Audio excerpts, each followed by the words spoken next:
Hello everyone, this is H2J Halloween, and today I am going to be reviewing the Levitator Girl.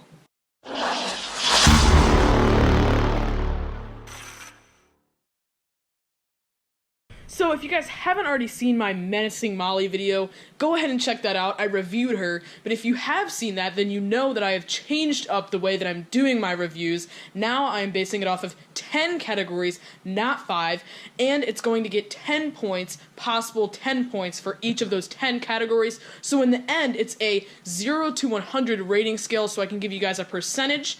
And the reason for me doing that is that now it is easier for you guys to compare each of the props I'm reviewing, so you guys know what is better and what is more worth it for you to get this year. When I did the 5-star rating scale, it always ended up being 4.5 or 5 stars. There just wasn't enough wiggle room for me to put more detail into my reviews. And I bet you on my old rating scale, they would have both been 4.5 or 5 stars, Levitator Girl and Menacing Molly, because I love them both so much. But now with this new rating scale, they are coming out slightly different. So even though most of you probably don't care, I know some of you don't have enough money to buy every single prop you want. So it's going to help you guys out a lot to know exactly which one is just slightly better than the other. And I told myself that I was going to make this a shorter video than my Menacing Molly one, which is sort of a run-on. It was 20 minutes. I don't want videos to be 20 minutes because who has time to sit down and watch a 20-minute review? Let me know if you guys do that and watch my reviews all the way to the end, because that is greatly appreciated. But I'm going to go ahead and hop right into this. So, the first category is setup.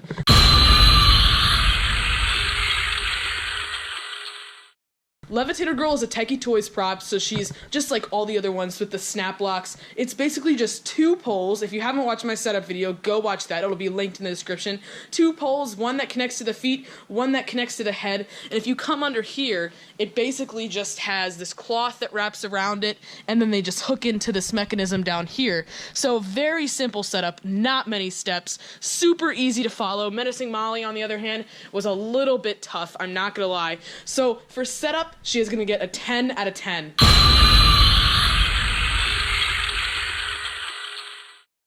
Now the next category is concept, and if you haven't seen my Menacing Molly review, I talked about in there why I'm adding concept to my categories, and the reason I'm doing that is because I purchased the props based off of concept. It's really hard to tell whether they're going to be durable enough, but at the end of the day, if I like what I see and if I like what it does, that's why I buy it. So I always want to talk about concept, because if it doesn't have a good concept and it just isn't a good idea for a prop, then at the end of the day, it doesn't matter if it's durable as hell, it just isn't one that I would say it's worth purchasing. But for her, she's a great concept. Menacing Molly is sort of not original, and that also is taken into account here if it's original. She's not that original. She is kind of 2 props mixed, but she's still pretty cool. But Levitator Girl is totally original, even though we've already seen a floating prop. That was a completely new concept with Floating Ghost Girl. This is a lot different than that. It's laying down. We've never seen something that's like in a bed type thing, and it rises 2 feet. So at the end of the day, it's just much better rising than Floating Ghost Girl, and it doesn't do as much as her, but I love her concept. I love how it's supposed to look like a girl that's being possessed, but actually just like rising out of the bed. That's a really like classic horror movie thing. So for concept, I'm giving her a 10 out of 10 for sure.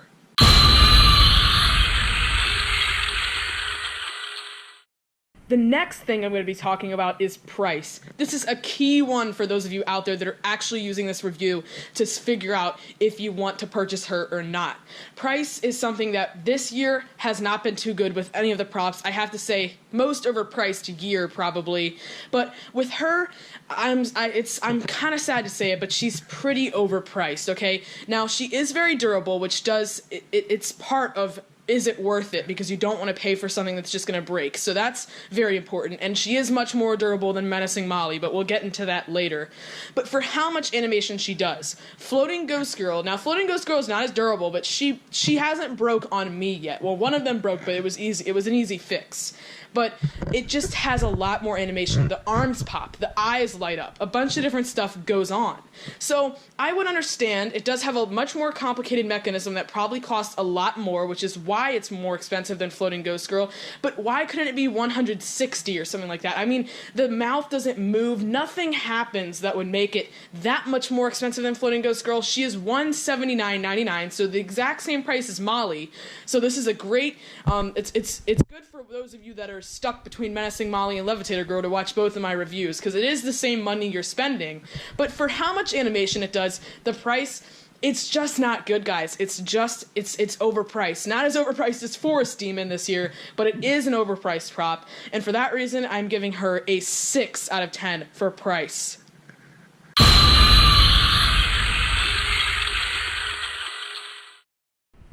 So the next category is animation. Now this has nothing to do with is it worth the price. This is just, does it do what they say it does? Does it have enough animation to make it look cool? So I'm gonna go ahead and activate her. I have her plugged in. I may start talking as it's going because it sort of has a long run, but let's go ahead and show you guys what she does.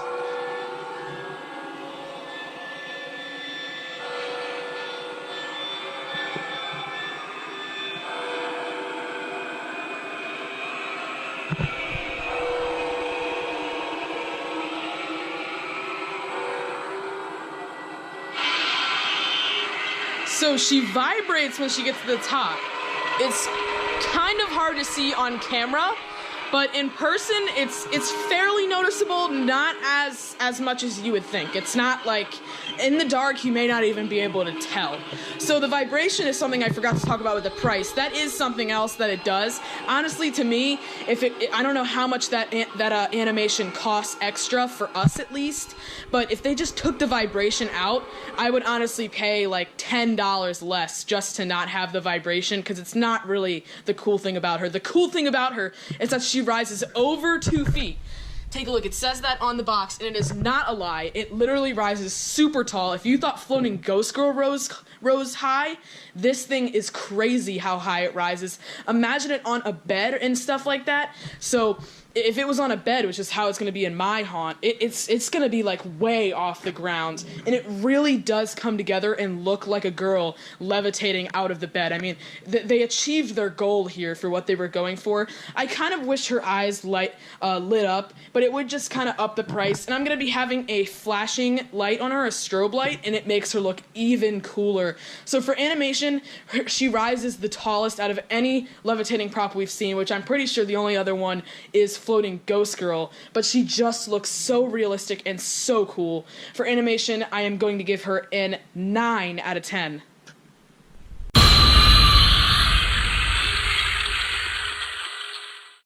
By the way, I hope those sound effects are not as ear rape as they were in the last video for my review of Menacing Molly. I'm so sorry to you guys that were wearing headphones.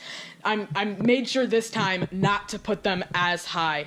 So the next thing I'm going to be talking about is durability. Now, durability is super, super important, because with the price, I'm mainly talking about how much you're spending for how much it does, because that's all you can really see. But once you have it, you notice if it's durable or not, which is why I definitely always like to talk about that in my reviews, so you guys know before you go and order something.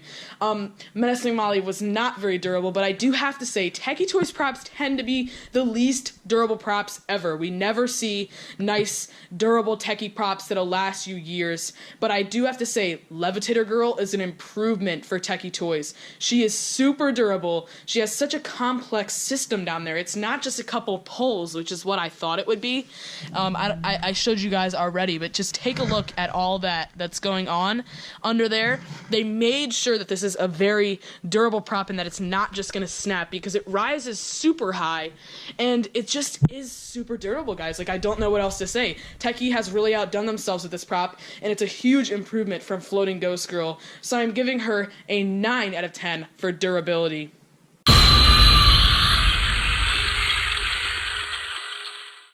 Now the next category is audio, which, like I said in my last review, is a new one that I've added specifically because some of the ones this year have audio that people are not too fond of.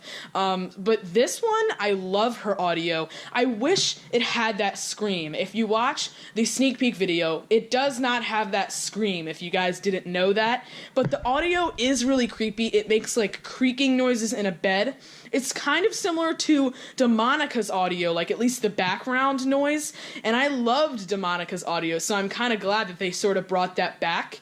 And it also has like this sort of like bell kind of thing. Like I'm gonna go ahead and activate her so you guys can hear, but it goes like dong, dong, and it just sounds really creepy. Like it sounds like just possession and everything. I'm gonna go ahead and let you guys hear it a little bit.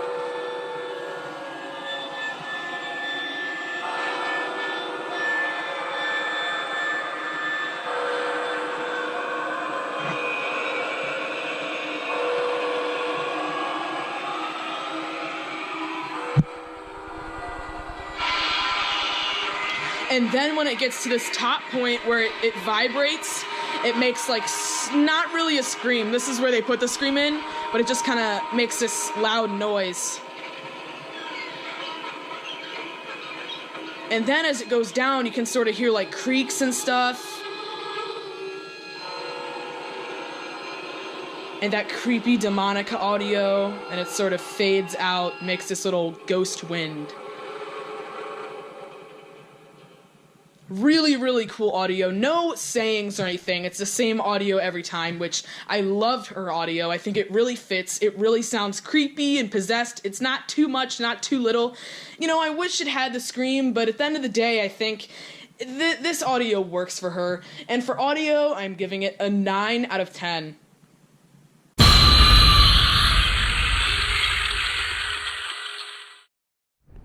So the next thing is detail. Detail is very important. You want your props to look realistic. Now, Levitator Girl, I have to say, I'm dead serious with this, is the most detailed face and feet that we have ever seen in a prop before, and I am not lying about that. You can beg to differ. You can go down in the comments and tell me something that you think looks better, but this face is just so creepy. Now, I know why they did this. They knew they weren't going to do light up eyes or anything, so they wanted to make it look as amazing as possible. And it's just crazy. It looks like it's been like burnt kind of things going on here. The blood looks really cool. These cuts and scrapes all over it. It looks professionally done. I mean, a lot of them you can totally tell that they're hand painted, but this one is super cool. And one thing I've noticed, and I don't know if you guys have noticed this, the mouth is like sort of spirally in there. I don't know why they did that, but I think it actually kind of adds to it a little bit. And just the eyes, the detail around the eyes, everything about this face is just so cool to me. And they even went so far as to put a lot of detail down on these shoulders here. And then there's plastic there, but you cover this up with the sheet. And it just looks so good with the strobe light, guys. You don't even know. Like, I can't film it with the strobe light because the camera can't like readjust to the light as quickly as it flashes, but it looks just so cool in person. And these feet, I mean, most of the feet, the toes are like stuck together, like on Floating Ghost Girl and Broken Spine Girl, the feet just don't look real at all. But these ones, I mean, just look at that. Like in the video, in my other videos that you've seen, you probably noticed, like, look how realistic these toes look and everything. I mean, it's such a small detail, but they went so far above and beyond on the detail with these feet and the face. And they probably did that because, I mean, that's all you see is the feet and the face. So if the feet and the face don't look good, then it's just not a good prop. So detail on this one is for sure a 10. I would give it an 11 if I could, but some of the best detail we've seen. A lot of people have complaints about how this blanket is just white, but we'll get to that with clothing. I don't really have a problem with that, but detail is amazing.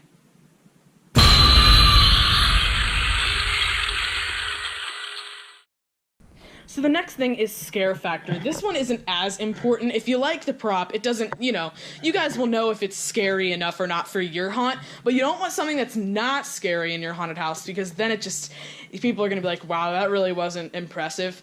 This thing does not have a jump scare. So I wish it kind of had that scream. It does sort of have like this like random noise, I don't know how to explain it, that you guys might hear when it starts like vibrating. And I think the vibration, I think the point of that was to make it look like it was like the ghost is like, you know, it was almost as if it's like a, like the blanket is like shaking kind of thing, I think was the point, but it just doesn't vibrate strongly enough, and I would take that element out of it.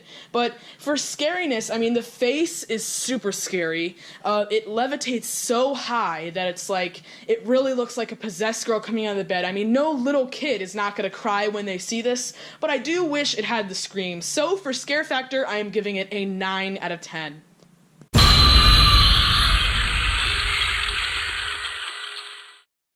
The next thing is clothing. So for this one, it doesn't have like a shirt or anything, but it has this blanket. Now, one thing I'd like to say is it really does look like a human body in here, and all that is this cloth right here that has 2 loops at the end to give it its cylindrical body shape, and then this one I'm pretty sure is a bigger loop that makes it look like breasts here. It does kind of come up a little bit there, but it really does look like a girl wearing like underneath of a blanket, which is important. And a lot of people are complaining about the sheet being just like a plain white, but for me that wasn't really a problem at all. I don't think it would have looked good if they did anything different. You could honestly change the sheet if you wanted to. You could lay something else on top of it. The sheet is a little bit translucent, which I don't really like, but it doesn't really matter. So overall for clothing, I'm giving her a 10 out of 10.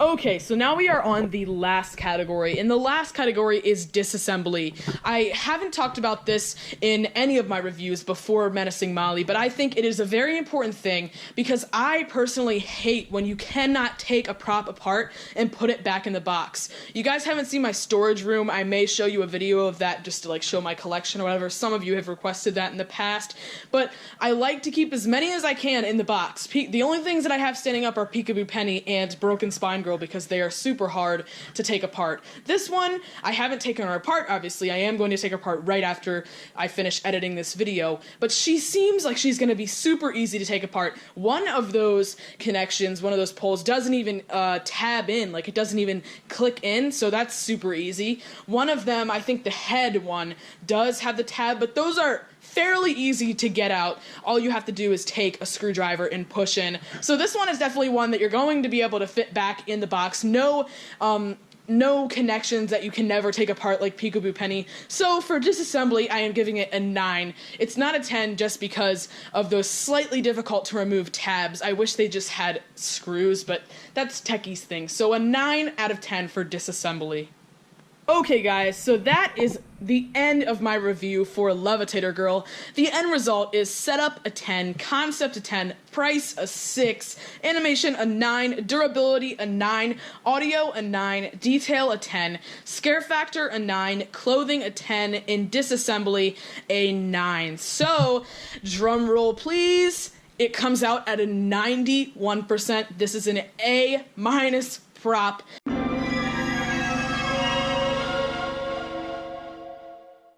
And if you guys have not seen my Menacing Molly review, I rated her as an 88%, which does mean I technically recommend this prop more. Now, it doesn't mean I kind of do like Menacing Molly more. She's just my kind of prop. But both of these will be in the same hallway of my haunted house, and I almost love them exactly the same. They're definitely the 2 best for this season, but mainly because of durability. This one I do recommend a lot more. It's super durable, and Menacing Molly is the opposite. It's not durable at all. So if I had to recommend, if you guys have $200 or $180 to spend, you don't have much money, and you want to know which prop out of these 2 is the best, Levitator Girl is the one to go for. Now, of course, it depends if you have the perfect tree to hang up Menacing Molly on, or if you have the perfect bed to put her in, or the perfect setup to put her in. It may depend on that. But at the end of the day, I do recommend Levitator Girl more. So let me know in the comment section below if you guys agree with my reviews. I am not done with coming out with prop videos yet. I still have Death Row and Limb Ripper coming to the channel, so make sure you go ahead and subscribe for those coming in the next few weeks. Thank you guys so much for watching, and I will see you guys next time.